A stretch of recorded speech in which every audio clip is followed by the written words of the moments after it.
समुद्र तट पर एक मरमेड पड़ी थी। ऐसा लगता है कि वो गलती से बाहर आ गई थी। यह वही है जो जैक को चाहिए थी, क्योंकि वो 30 साल से सिंगल है। उसने मरमेड के काले पंजे, उसके गंदे बाल देखे। जैक व्याकुल दिखने लगता है। मरमेड समुद्र तट पर गतिहीन पड़ी थी। जैक एक छड़ी लेता है और इसे मरमेड में पोक करता है, लेकिन मरमेड कोई प्रतिक्रिया नहीं करती है। वो चारों ओर देखता है। उसको एक तगड़ा विचार आता है। उसने मरमेड से शादी करने और उसे घर ले जाने का फैसला किया। उसने मरमेड को एक बैग में डाल लिया और फिर उसे वापस घर ले आता है। उसे सड़ने से रोकने के लिए उसने मछली की टंकी को बर्फ से भर दिया और फिर उसमें मरमेड को डाल दिया। इतने वर्षों की सिंगल के बाद उसे आखिरकार उसे एक जलपरी मिल ही गई थी। ये सोचना रोमांचक था। जैक अपने आप को रोक नहीं पाता है, इसलिए वो गाने बजाकर नाचने लगता है। तभी बाथरूम में अचानक शोर होने लगता है। जैक सावधानी से दरवाजा खोलने लगता है। यह मरमेड थी जिसे होश आ गया होता है, लेकिन अगले क्षण मरमेड ने जैक को बाथरूम में खींच लिया। दोनों फर्श पर लड़ने लगते हैं। वो मरमेड का मुकाबला कैसे कर सकता था? शुक्र है क्योंकि वो पानी से बाहर आ गई थी, इसलिए मरमेड के पास कोई ताकत नहीं बचती है। जिसके बाद वो मरमेड को मछली पकड़ने वाले जाल में लपेट देता है। आज वो मरते मरते बच गया। वो मरमेड को फिर से टैंक में डाल देता है। जैक शांत हो जाता है और मरमेड से बात करने की कोशिश करता है। उसने उसके घावों को साफ किया, यहाँ तक कि वो उसके खाने के लिए कच्चा मांस भी लाया था। खाने के बाद जैक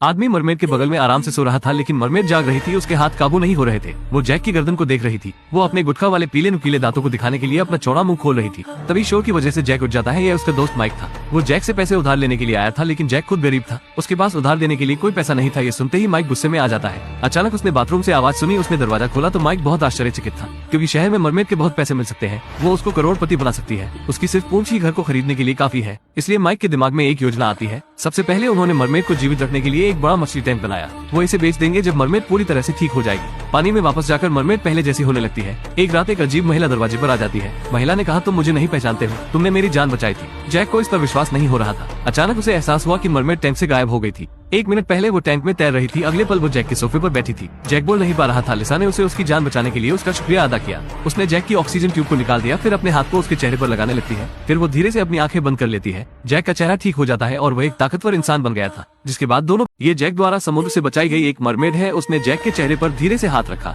जैक का जो रियो वाला चेहरा तुरंत जवान हो गया। ये पता चला है कि लिसा एक मरमेड है जो उसकी जान बचाने के लिए उसका एहसान अदा करने यहाँ आई है। जिसके बाद दोनों खुशी खुशी रहने लगते हैं। तभी माइक जैक के दरवाजे पर अपने आदमियों के एक समूह को लेकर आ जाता है। वे मरमेड को अपने साथ लेने आए थे, लेकिन जैक उन्हें फौरन रोक देता है। उसे इतनी सालों बाद पहला प्यार मिला था। आखिर वो कैसे अपने प्यार को जाने दे सकता है? वो किसी हालत में उन लोगों को उसके प्यार को ले जाने नहीं दे सकता है। इसलिए जैक एक बंदूक निकालकर उन्हें यहाँ से चुपचाप जाने के लिए कहने लगता है, क्या तुम में से कोई उसे मुझसे दूर ले जाने की हिम्मत करेगा? माइक के सभी गुंडे जैक के डर से वहाँ से भाग जाते हैं। जब जैक अपने घर में वापस लौटा तो मरमेड फिश टैंक में वापस चली गई थी और जैक का चेहरा वापस पहले जैसा हो गया था। वहाँ पर कोई मरमेड नहीं थी जो उसका एहसान अदा कर रही थी। ये सब एक भ्रम था जो उसके दिमाग ने बनाया था, लेकिन जैक को इसका एहसास नहीं था। वो एक सीढ़ी लाता है, फिर वो मरमेड को बाहर निकालने की कोशिश करने लगता है, लेकिन उसके आश्चर्य के लिए मरमेड ने उसे सीधे मछली के टैंक में खींच लिया। जैक ने सोचा कि मरमेड उसके साथ खेलने जा रही थी, लेकिन अगली बात जो वो जानता था, मरमेड जैक की गर्दन पर हमला कर देती है।